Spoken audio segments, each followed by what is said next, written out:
Absolutely. Yes, yes.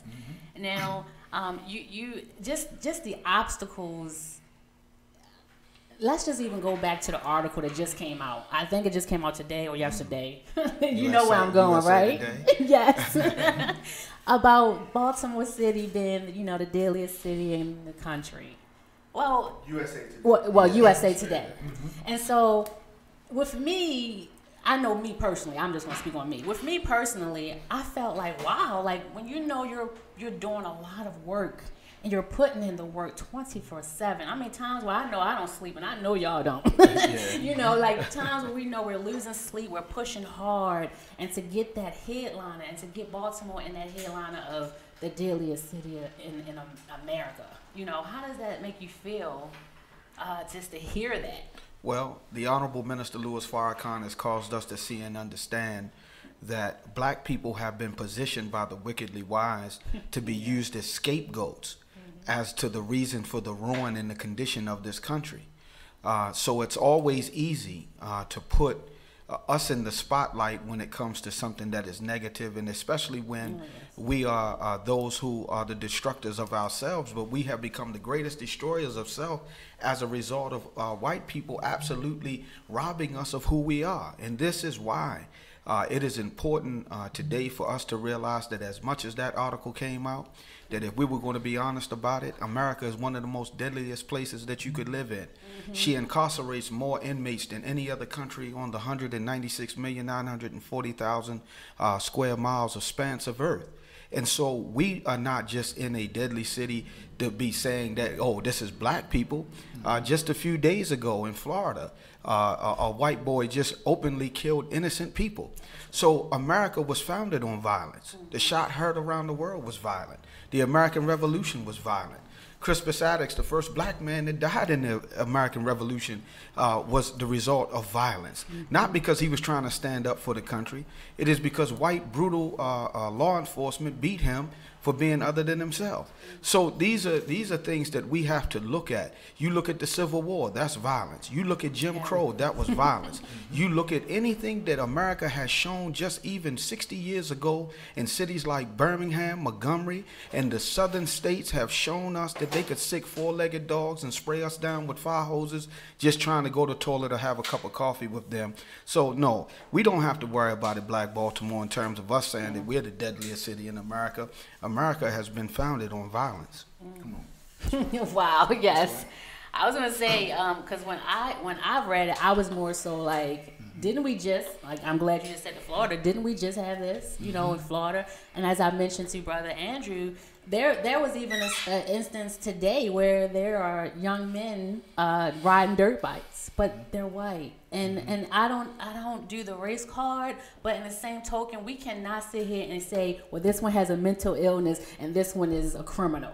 We put America puts that in perspective, and they're always coming after our young black men. And so what I love when I go to the mosque and I hear is basically hearing and knowing, and I think just even allowing our young men to hear this, about them being an endangered species, about them being targeted. Why? Because they have so much greatness in them. So I appreciate, and even Brother Isaiah, you've been, Xavier has been, just being a part of trying to, when we have the Boys to Men seminar, just letting them know that they are filled with greatness. Because if you keep looking at the media, I turn it off. I don't even hear it when this popped up on Facebook. But we got to understand that we have to narrate our own, media. This is why I love having the online. Yes. Speak the way you want to speak. Do not let them, control dictate or control it. Right. Yeah. So I appreciate, and even coming on when I was on the final call, so I appreciate that you even have that. Yes, ma'am. So let's talk about that. How do you utilize the final call about just building and lifting up the black community there? Well, first and foremost, you couldn't have a better voice on WEAA since 1979, other than the Honorable Minister Louis Farrakhan himself, who has now for 40 years now been rebuilding this great work. And so for those that are listening and those that may be viewing us live via social media, when you're looking at these brothers, including myself, you're looking at those of us who were taught and trained to be a real man. You know, the teachings of the Honorable Elijah Muhammad through Minister Farrakhan gave us our true manhood, and for the sisters gave them true womanhood. And as a result of this, he didn't just raise us up so that we could be happy over the fact that we got out the mud. He made us obligated to now go back into the same gutter and reach after our brothers and sisters. And this is what you see in the city of Baltimore under the direction of Student Captain Andrew and his staff, and those of us that are followers of Minister Farrakhan. We have vowed that we would do as the Honorable Elijah Muhammad said, that we talking about our own selves, must make our communities a decent and safer place to live. And so we are partners in this work. We are spiritual, but at the same time we are action oriented, and we make no apologies about it. Yes. Well, I truly appreciate every organization, person, agency that is playing a part in having a hand in this, because it takes everyone. So it goes back to that unifying Baltimore, that unity in the community, whatever slogans you want to bring forth, like it takes everyone, you know. And so I appreciate, and it takes going into the community, you know. You're gonna have some that, you know, can do things on the inside, but it really takes going into the community. Going into the trenches is what the young people say. That's right. Because that's how you're going to get into that, you know? So I appreciate even like the Fruit of Islam. When you go out into the community, you are engaging with them. You know, you are showing them you know, a person who looks just like you. And sometimes we get doctors and we get a white doctor or, you know, whatever. But I love the fact that just bringing everything into that community, that village, and to see that and to help one another in that instance. So, yes. Well, that's the beauty of the teachings of Islam as given to us in our prescripted form. Yes, there's Islam in the world, but when you see the followers of Minister Farrakhan, we're unlike any other Muslims that you see. And the reasoning is because those communities that we go to and the people that we're walking among, we come right from them. That was once us. Right. So not only is the Honorable Elijah Muhammad and Minister Farrakhan responsible for cleaning up the junkies, cleaning up the cutthroats and the thieves, and cleaning up the prostitute, but he also cleans up the Negro doctors, so-called, the Negro lawyers, so-called. And so when you see us, you may not know who you're looking at, but you're looking at a man and woman of God that has been cleaned up by a teaching that has been specifically prescribed for our social ills and problems. So this is why you see us come in the neighborhood and we're not afraid, because we fear nobody but God. Absolutely. But at the same time, we have that natural love and affection for our people, because that's where we come from. And if we did not love black, if we did not respect the woman as we do now, then you should give the thanks to the Honorable Elijah Muhammad and Minister Farrakhan, because for most of us, we didn't understand the value of the female. That's right. We have mothers, but we didn't understand the value of a woman to God, and a woman to family structure, and a woman to community life. We didn't understand it. But because he was taught by the divine one himself, then we were able to learn this and now come back to who we are. Because it's in our nature to respect our women, but we got to get all of the crud, all of the dirt, and we have to work on that. But I'll say this to you, dear sister, because I know it's a tough run for the woman. But if he could do it with me, and do it with the brothers that you see here, it could be done with anybody. Come on, real talk. And if he did it with Malcolm X, who was a pimp, a hustler, a cutthroat, a thief. He wasn't self-taught. But yet the white man today glorifies Malcolm as a self-taught, self-trained man. But the reality is he was in prison getting letters from Elijah Muhammad, who was able to transform Malcolm X through the pen and the paper. Yeah, real talk. Yep. Transformation is definitely, you know, needed in our community, that change of mindset. Again, to know that it can happen to any one of us, we can make a change. So that's why I love talking to our youth. I love seeing you all go right into the people that need to hear that. you know. And when they hear that and they say, well, dang, you know, that was your life, that was your story, I can do it too, you know. And so that's, to me, that's very uplifting and inspiring. For me, I have a lot of things I can talk to with young women, and they can look at me and be like, wow, so you're still, you know, you can still do this, you know, and I'm a widow, you know. And I sit there and I'll say, yes, my husband was murdered, and you're doing X, Y, Z. So it's all about setting the example. It's all about that transformation, you know. And to me, it's inspiring when you know where you came from, you know, and knowing where you're going to, you know. So that's why we're happy to have met you. Thank you. You know, because we in the Nation of Islam, we're not trying to present ourselves as if we're the only thing that is needed in the community. We are just that major part that want to be a magnet to all the other brothers and sisters that might be working, that might already be doing something, but need that alliance and need that allegiance and need allies to get the job done. We're not here to talk about, well, how great we are. We can't say how great we are until the city and the people are doing better. And when we see the people doing better, we can't even take the credit for it. We have to give all of the praise and credit to God himself. And so, you know, this is the honor of meeting sisters like you and other brothers that are in the community working very hard.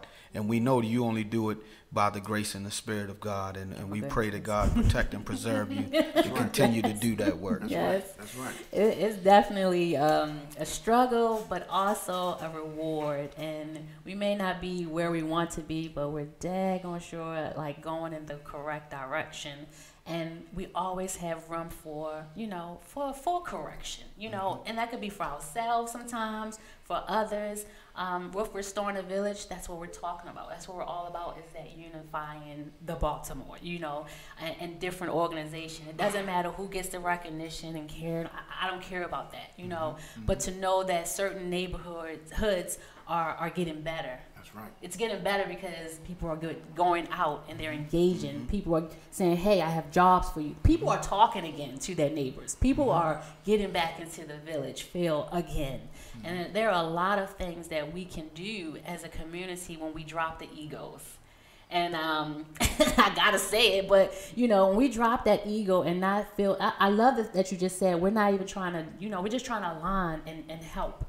You know, there's strength in numbers. So we have to make sure that we continue to do that in the community. So I'm just thrilled to see all the things that are going on for our young people. Tomorrow, we had an incident. Again, I love the fact that you have a solution to a problem. So, you know, you hear people always complain about problems. Okay, you give solutions. I see you all working. And a person has to want that solution. They have to want, you know. And so tomorrow we're having a PTA meeting. I would say town hall meeting, but it's going to turn into one. But our children, our students are being robbed in the area. And we had various agencies, various community leaders that are coming out tomorrow. And I hope that you all can come or have a representative. But it takes all of us, you know, to do that. So our children should not be going to school or worrying about, are they going to make it to school? They have a lot that they have on their plate, you know. So are they going to make it? Are they going to get robbed before they get to school? Like, that's unacceptable to me. And so we got to step up. So we're having a meeting tomorrow at Mervo to discuss how can we help with the public safety for our children, for our students. What can we do that can just be more, you know? I hate to say, like, I have to beat myself up and say, well, what am I not doing? Sometimes I get there, but self-care, we're going to get some rest. Self-care is very important. And I wanted to say, like, even when you're out there, know that you're, one, appreciated, and two, that self-care is important. And so when we do that, it's a lot of things that can happen, but understand that people are watching you, and they're happy to see you there. They may not be able to go out there, you know. But we want them to come on out. Yeah. You know, I mean, for those that know that they should already be out there, I think that's one of the downsides. We're not trying to sing a solo again. We need a choir. Right, and what I mean by that is we need others who are preaching or saying that they're about the resurrection of our people, the upliftment of our people, to get from behind those walls. Yes. See, the work today Minister Farrakhan is leading and teaching us into is that our work is in the streets. That's right. The mosque, the church, the synagogue, your community base, that's what it is. It's the refueling station. It's where we go in to get refreshed and to come out and try to do a greater service, you know. But of course, we're not so to the point to become blinded by the fact that there will always be critics. Right. There will be those, the naysayers. But see, that's what God permits, because sometimes you might start thinking that you really affected. So you need that anti in order to continue to do the work. See, it's like detergent sometimes, you know, water enough with laundry is not enough. It's a start, but you need some detergent, but then you need that agitator. That's going to loosen and shake things up. Yes. But at least we know by the final rinse, all that which was not right or not clean is out of there, and now we got a clean garment.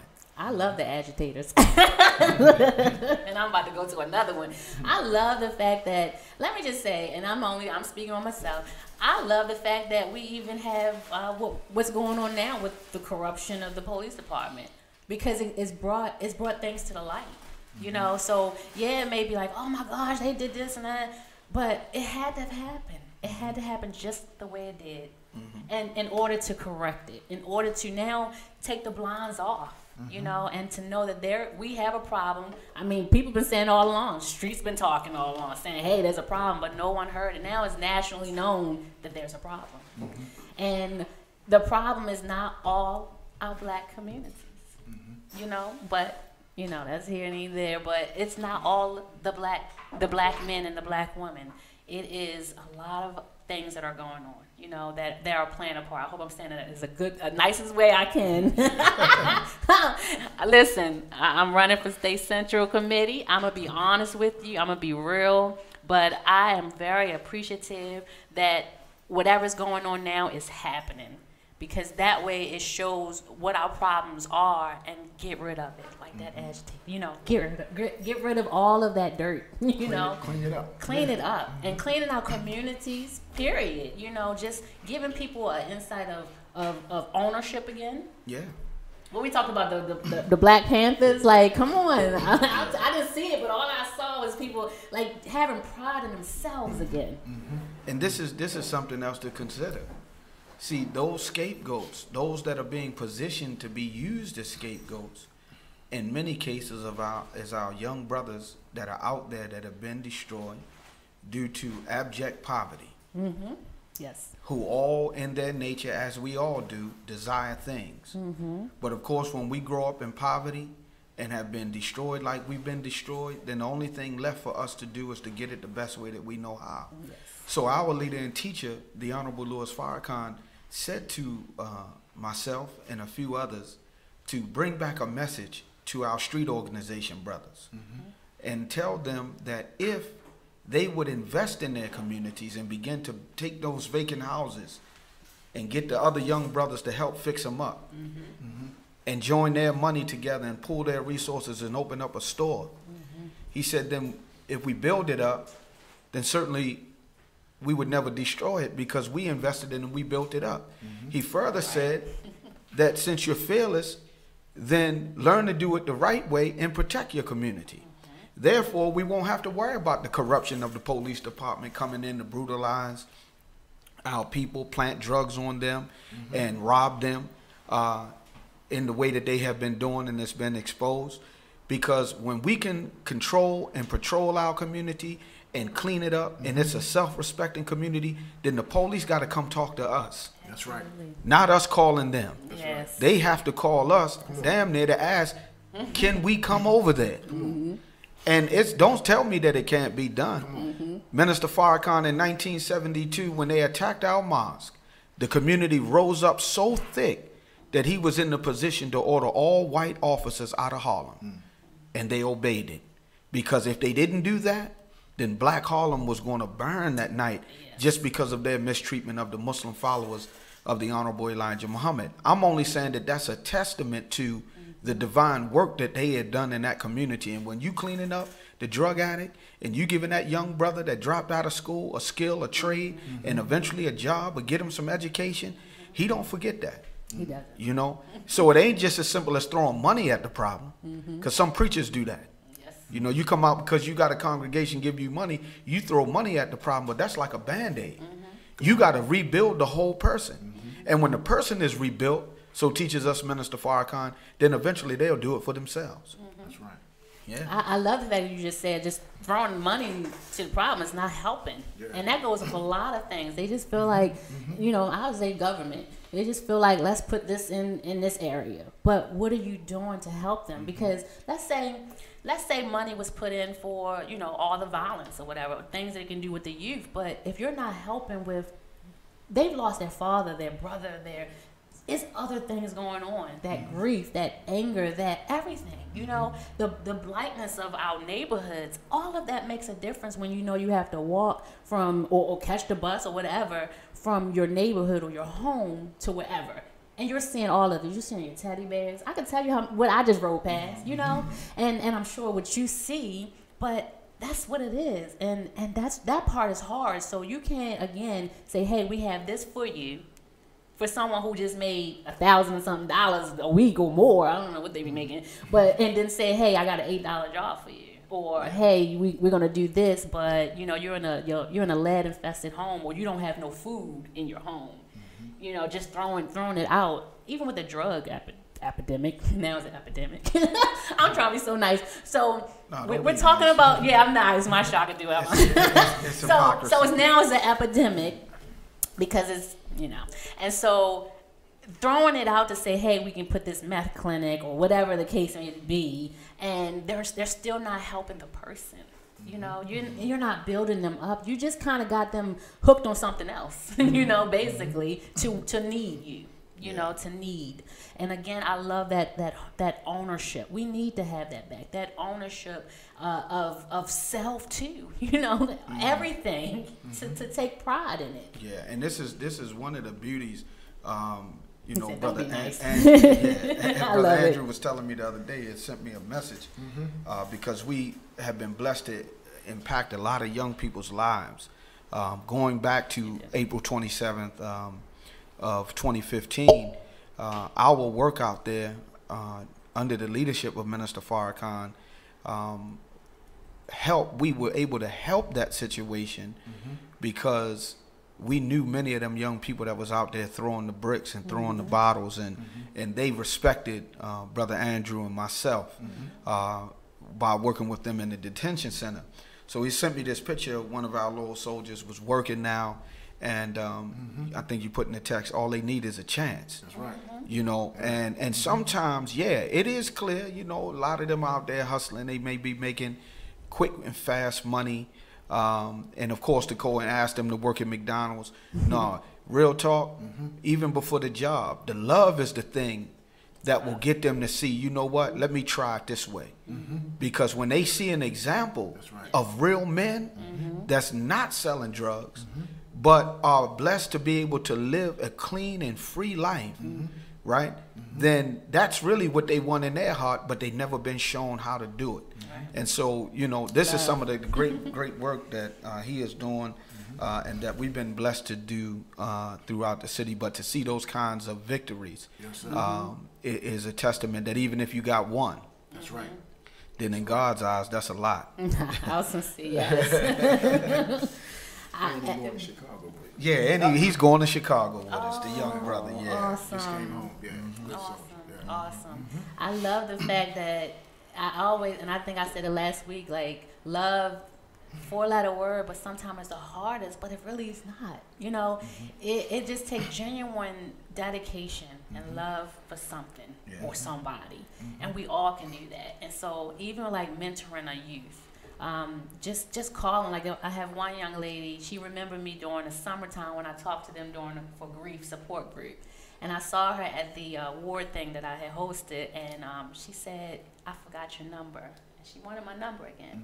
So now I just text her to say, how are you doing? You know, we never know, maybe that's what she needs, and maybe she's not getting it for whatever reason, or maybe she just felt like, hey, she was this awesome person. But at any rate, I am now held accountable.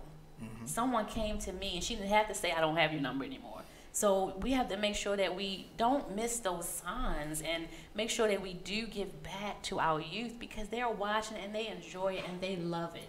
Yeah. You know, I don't care, a hug or just some of them may not even have a father figure, you know, or someone they can look up to. They may be the man of the house. You just never know the situation. But to see men like yourself, that's why even with the boys and men, you didn't see any females up there, any women up there. We want the men to talk to our young men. You know, and that's the right way for me to do that. So Well, we know our sisters have always been the supporters. The reality is, literally since slavery, you've had to become the defender of a broken black man and have carried the burden.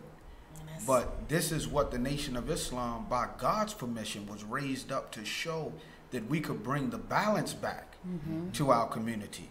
So the Honorable Elijah Muhammad and Minister Farrakhan are not interested in just making strong men, but it's to make the woman who's already naturally strong, stronger, and not to be somewhere barefoot, in a house pregnant, just running around looking a wreck, but a nation can rise no higher than its woman. So the woman, by the permission of God, is able to do all the things that men can do, as long as it does not compromise what God commanded her to do. Absolutely. And so that's their relationship with God, not the relationship with man. So we just want to make that clear. And that's why, again, when you see us, people ask again, well, what's the difference? The principles are the same, but the prescription is different because of the sickness that we're in. So Islam had to be given to us in a way that it could heal us, but also still make us attractive to our people. Because far too much in society, we see others trying to lead us, which we cannot follow, and us, because of an identity crisis, wanting to be like somebody else. So the greatest 6 words that Messenger Muhammad said that his teacher gave him was, accept your own and be yourself. Accept your own and be I'm over here yourself. writing notes. Accept your own and be yourself. Let me and look, I'm really doing this. So when I come to the mosque, I always take back notes and things that I know, like you just said, it's kind of like that hospital or your fill up, your rest stop. Your stop to get refilled, because we always pouring back into others.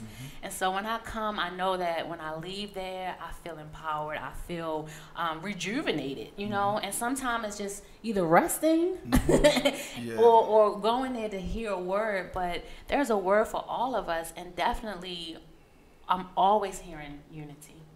I'm always hearing, you know, that just empowerment, period. That is so important when we can see that. I grew up in the Park Heights community, and the best thing for me, I always say, is that I went to Maryville for my high school, meaning that I went all the way across town.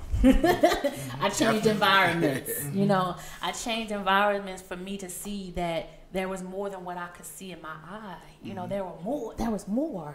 And so that encouraged me and encouraged others. So I say that to say that sometimes people, they get caught up in what they're seeing in their neighborhoods. But when they come to the mosque, I know when I come, it's just different for me because I was always in a church. So it's different. And also it's different because what I'm hearing, it's like, wow. You know, so they come.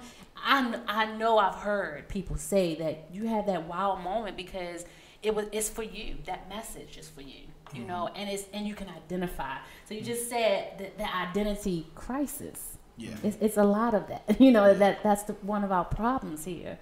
And so it's all about just coming back to self. And so yeah. Let me just say something. Yeah, go ahead. We made a conscious effort to unify with every organization or every community, whether it be Christian, Muslim, it didn't make a difference who it was, to partner in the work in our city. So, you know, we're always speaking about unity, but you have to practice it. You know, you just can't talk it. So absolutely. And that's like you said earlier, putting your ego down, coming together, forming a plan, and just going into the community together with the same mission to help our people. So we've been consistent with that, and we still are doing it to this day, to this very day. That's one reason why we're here with you now. Oh, I know. You know, so we in 100% support, 100% support in helping anybody in our community that want help, that want to partner with us and stop this killings, you know, and the violence, and just giving back to our people and being an example for our young men. So, yeah. Thank you. I was gonna say it's bigger than an organization or a person or agency. Like it's something that involves all of us to be a part of that. Yeah, Minister Farrakhan coined it like this. He said that no one organization or group has a monopoly on the rise of our people. And he said as long as we are divided into our little holes, if you will, he said then every time we making an advancement and it look like we're gaining, then we slide back into the ovens of social deterioration. So you watched from the civil rights movement gains, then that goes away. Rise up again, then it goes away. Because there's always a group that is working against us to cut our legs from underneath of us every time we stand up. But when we're united across religious lines, organizational lines, and put those to the side and look to the objective that we all agree on and that we all know we want, then we will see the Black United Front that the Honorable Elijah Muhammad began to call for. And the first person that he said that he needed to talk to concerning that Black United Front was none other than our brother, Dr. Martin Luther King Jr. So we're almost literally, we are now one day, tomorrow, would mark the day, February 22nd, 1966, Dr. King went to the home of the Honorable Elijah Muhammad for 2 days, had dinner and spoke with him concerning the rise of our people. And Dr. King, if you notice, from that point on to his death was a little different. He began to see that we were not fighting just to have justice with white people, but the issue is that they was giving us these new laws and new rights, but they were not going to ever allow us to be their economic equal or superior. That's right. So the poverty question, he began to go at, because Mr. Muhammad has a track record of taking the black man and woman out of abject poverty and putting us into our rightful place as the owners and the makers of what it is that we desire to be, the best in our humanity from God himself. So I want our community to know that we're not here to be your judge. We are you, but we're you now in the resurrected form. And since God did it for us and did it for those before us, then don't ever say that all hope is lost. Oh, it's just rough, Baltimore, the deadliest city. And no, as long as there's a few of us that are dedicated, then the rest have a chance to get it done. And that's the spirit of our leader and teacher.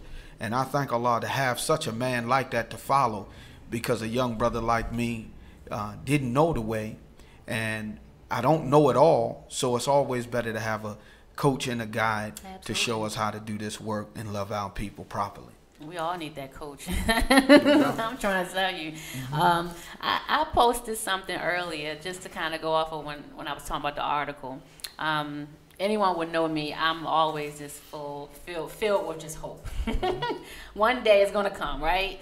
And at any rate, this year makes 15 years that my husband was murdered.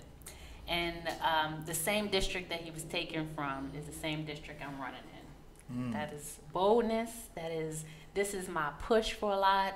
And when you say that common goal, we all have it. We all don't want to see our son murdered, our husband or our wives murdered.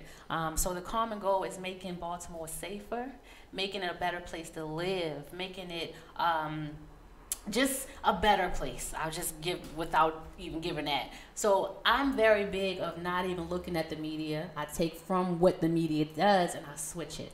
And so I brought the news article up, but what I posted today was, and I'm always trying to give encouragement. So I say, if you're watching, let me give you some encouragement. Because I got people watching me. But I said, you can choose to be consumed by the news media, or you can stay focused on the work. And I just said, push for what you desire to see. So if you desire to see, and this is for anyone watching, if you desire to see a better Baltimore, a safer place for your children and your families or whatever, what can you do to get involved? And it doesn't matter about anything, no background, your education, any of that. Like, your common goal is what we want to see in our city. So again, I'm so honored to have different community organizations come in where I spotlight them.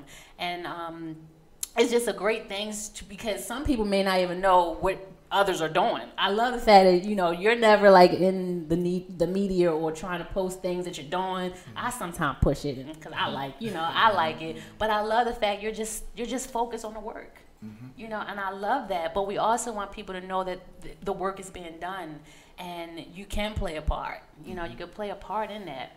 There was a community organization that came on, and one of the guys' name was Coach Cav, and he basically was like, and I say this all the time too, but he was basically saying like Baltimore is like that pot of gumbo, but we're all part of that, you know, that ingredients. Yeah. You know, no one's bigger or better than the next person. You know. So. Yeah. Well, there are no big eyes and little U's with God. Oh yeah. But they can become big eyes and little U's with people. With people, yeah. And but with God, there are no big eyes and little U's. That all of us that strive to bring our unique gifts and talents to the table, there's a place for that. But what we don't have time for is arguing. Oh yeah. And So over the petty differences of theology. Yes.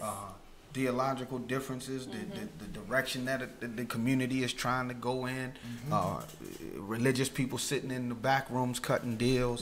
See, social media expose all that today. Oh yeah, that's the difference now. Yeah, that's the difference. But that is very I do want to say this about self-promotion. You know, there are platforms that you could do that all day, but my teacher and our teacher says it's all vanity. You know, if it's not properly motivated.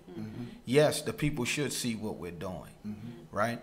But as a historian, one of the things that happens with documenting and preserving other people's history, you never focus on your own.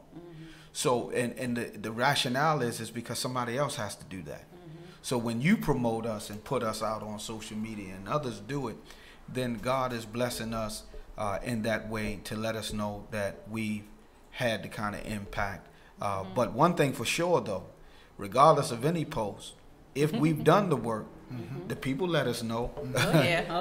When we go out there. And I want Brother Andrew, if he could, just to take us back, because I want to give a historical context. After that uprising, we spent a lot of time dealing with that.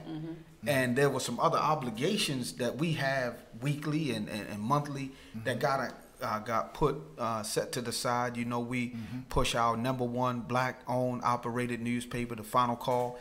For our listening audience, if you don't mind, go to finalcall.com. Absolutely. Stay up to date on the Nation of Islam.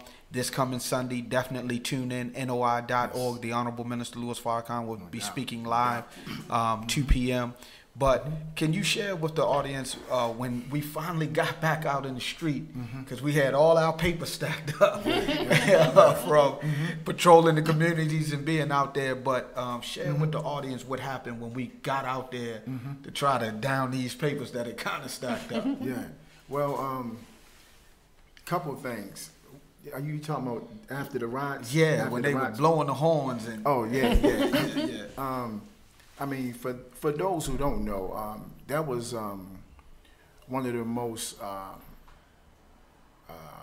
serious moments in my life, dealing with the uprisings. It was dangerous. We was helping families, women, children, saving our young brothers and sisters out there. I mean, I can go on and on, but that was a very dangerous day for the FOI. Yeah. Very, very dangerous day, but it was all about our people. We didn't even care about dying. Right. That's how bad it was. And a lot of people don't Sacrifice. know. A lot of people don't know the real truth or what really happened. But our lives was on the line because we was trying to protect and preserve our community, our brothers and sisters out there, senior citizens. And, that was a serious day. But, once everything calmed down, the community showed us a lot of love. You know, a lot of people was very happy and very appreciative of what we did, especially in that community, that North and Fulton area, Pennsylvania Avenue area. They was very appreciative. I mean, you seen what took place on the news. We was able to save one store, you know, and I think that, I mean, to be honest with you, I agree with Brother Carlos. I mean, when y'all promote the good that we do, that's a beautiful thing. You know, we try to promote some of the things we do just to inspire other organizations, you know, inspiration. But half of the stuff we do, we don't put on social media because you can't put, when you're going inside of prisons and jails and institutions, you know, you can't promote that. But we stay in the prisons, we stay in the jails, and they our people too. Absolutely. So we have to go out there and, you know, strive to resurrect their minds as well. But I need Brother Carlos to remind me because he says so much, you know, in regards to when you talking about the papers. Yeah, man, and people was out there blowing the horns and buying the newspapers up. Yeah. Letting us know that they saw us out there. Yes. So when we finally got back to our kind of normal function, you know, the people, we found out that the people saw that. Yeah. And that regardless of the media controlled situation, and others capitalizing. I mean, there are people that have had major financial come ups, no doubt, but wasn't even out there. No doubt. And it's okay, you know, No God doubt. knows best. So, No doubt. you know, we No don't doubt. get distracted by that. No doubt. But the fact that when the brothers went out in the street, that was like a reward that no God doubt. wanted us to see. No doubt. That in the hearts of the people, the real people, they saw every bit of that, and they know that when we walk through their community, those are the kind of things that is in their hearts and minds of that day that have opened them up even greater to us, you know. Yeah, and I do want to say in regards to unity and just, you know, feeding off of what Brother Carlos just said, you know, the community, you know, after that happened, we really started connecting with different organizations. I mean, my phone was blowing up, you know, every day, every night, you know, about, you know, partnering with them, coming to help them clean that community up, whether it been cleaning the alleys up or just working with the brothers, you know, on the corner, you know, on the projects. You know, I mean, we was very aggressive. You know, the last 3 years we've been extra aggressive, particularly because it's been so much violence. Yeah.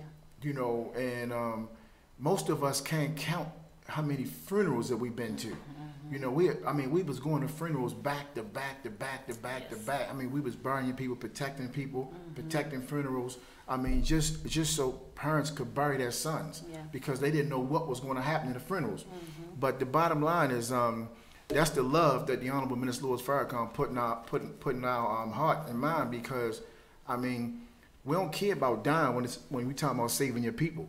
You know, and that's the message that we want to send to our community. You know, we want to be not only an example, but we want to show the brothers it's another way. Absolutely. You know, and that's what we've been striving to do over these last, you know, since we've been doing it for a long time, but we've been very aggressive since the uprising. Yeah, and as much as we're willing to give our lives, it is because of the protection of the Almighty God Himself.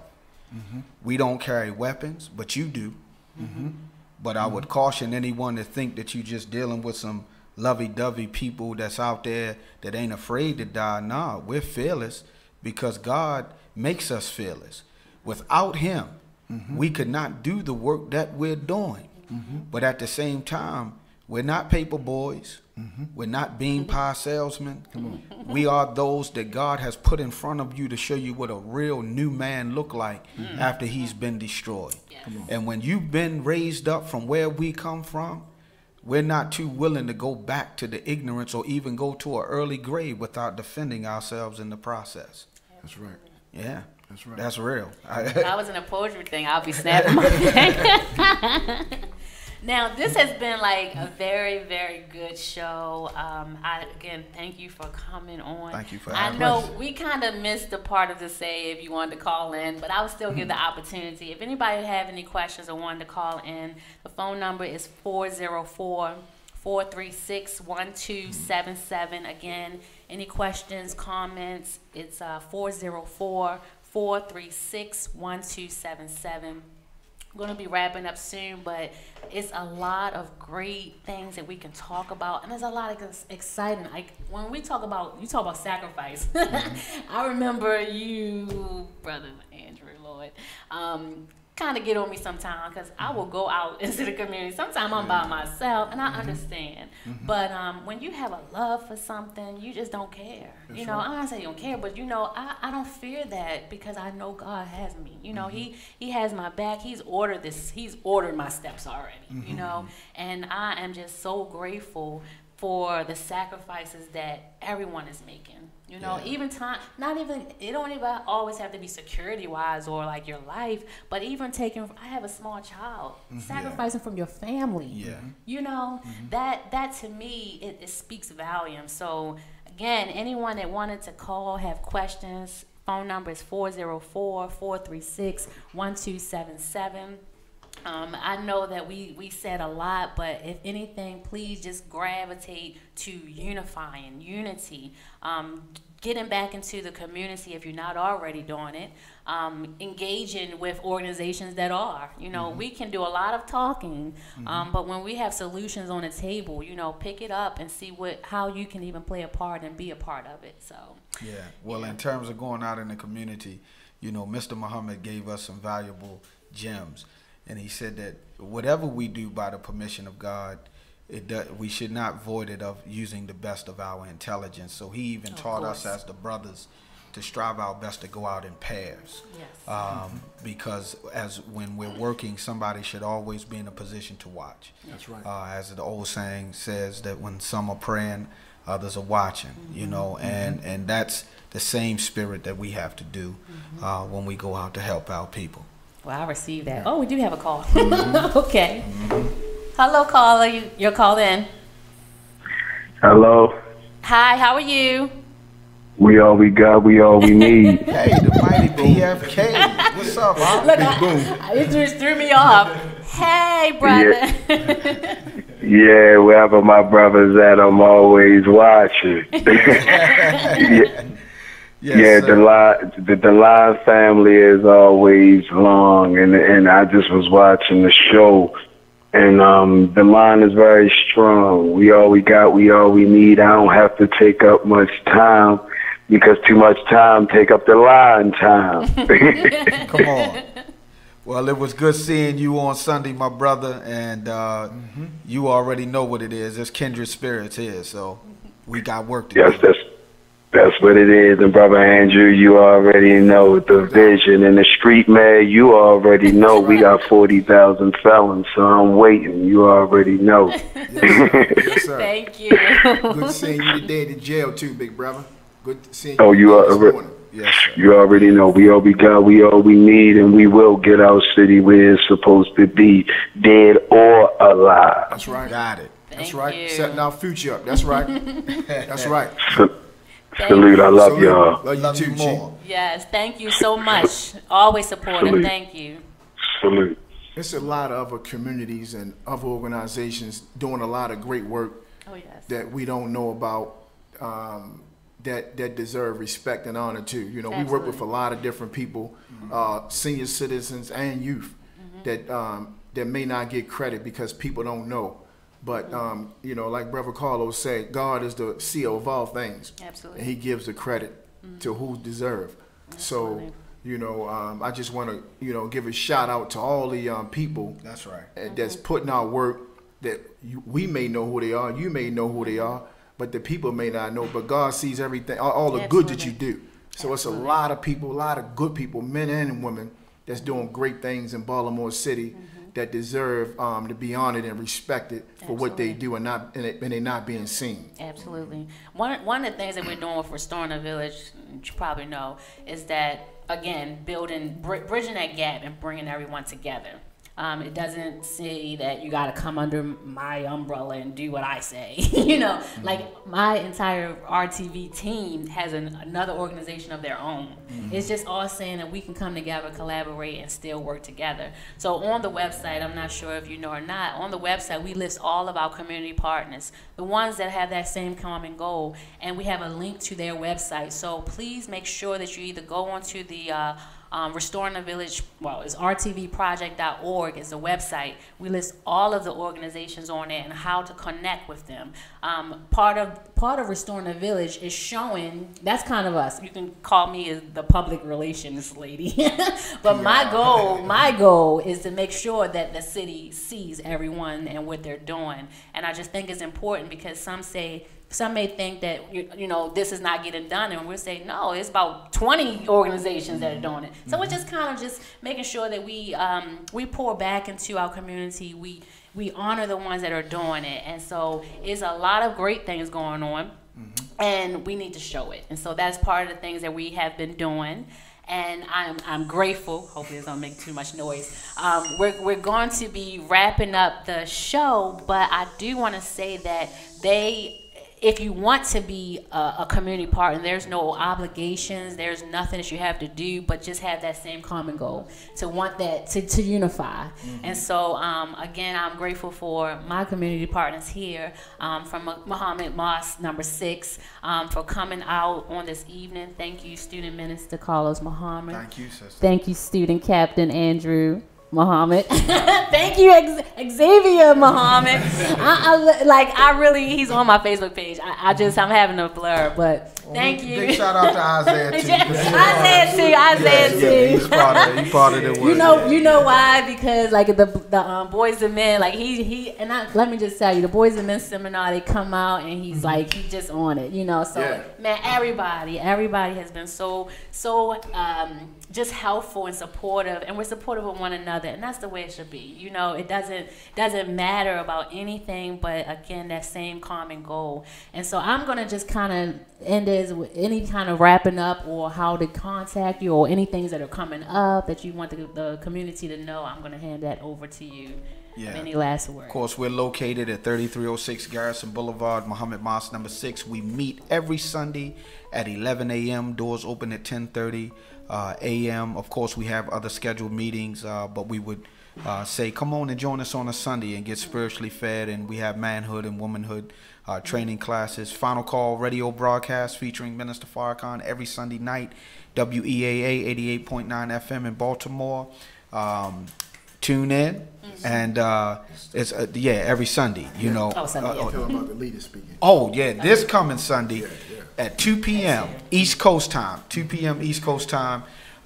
You can tune in to NOI.org to view the Savior's Day 2018 address of the Honorable Minister Louis Farrakhan that will be going down this coming Sunday on February the 25th.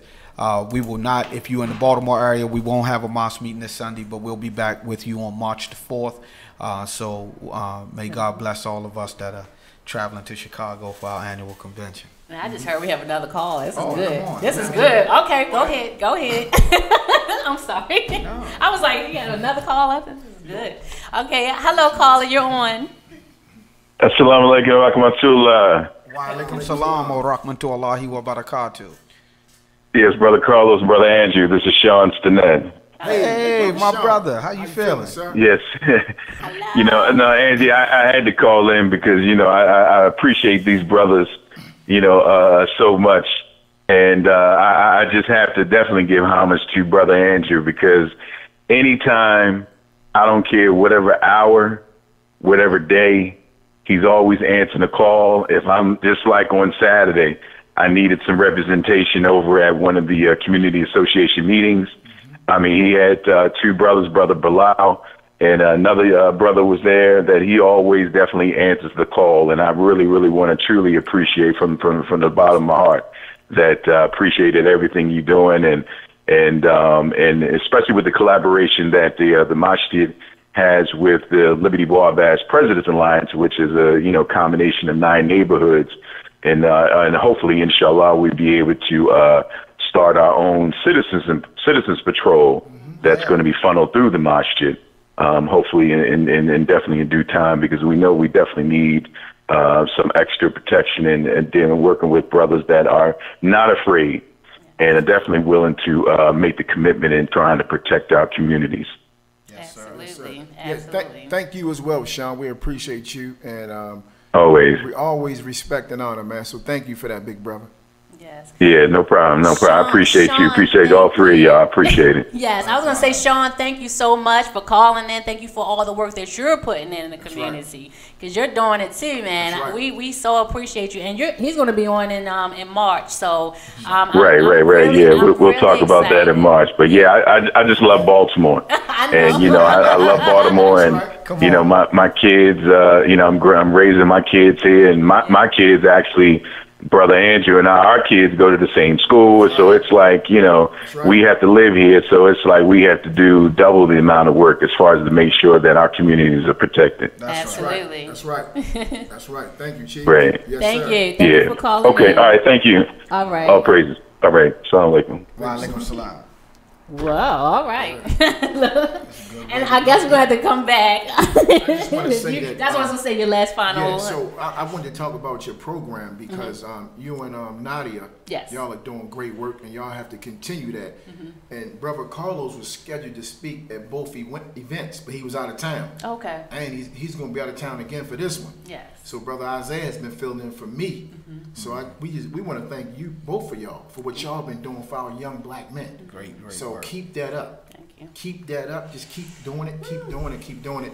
And soon he'll willing, be it'll catch. and he'll get the Absolutely, next one. absolutely. And I gotta be back on final call too. Like, Oh, absolutely. Anytime. Anytime. And Xavier, you know, me and Brother Carlos are training him ourselves. So Okay. we invest into our young brothers. Absolutely. That's why he's here. Yeah, absolutely. So he's one of Isaiah's partners, and you know, he's one of our future leaders. Absolutely. That's right. Absolutely.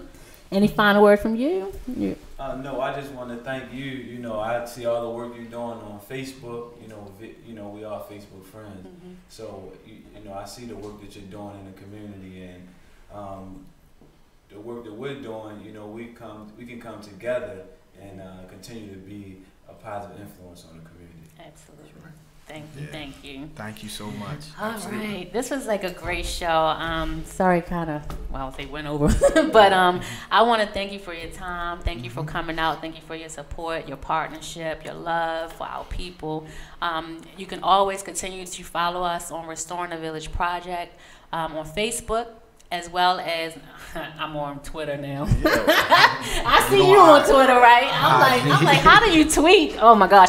Anyway, I'm on Twitter now. So Instagram and Twitter is RTV Project 1. Okay. And Facebook is again the Restoring the Village Project. We're just trying to hit every avenue, and again just control our narrative, and again supporting and promoting one another. So every Tuesday, 6 to 7 p.m., you can catch us here, spotlighting community organizations and people.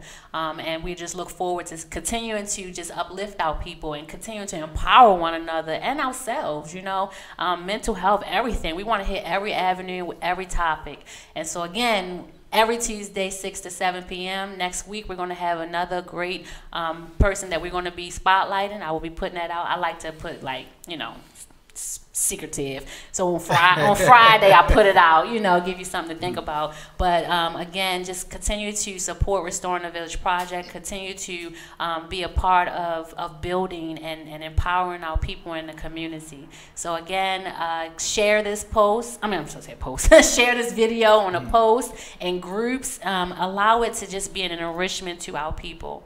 Thank you for tuning in this Tuesday, and we look forward to seeing you all next week. Thank you.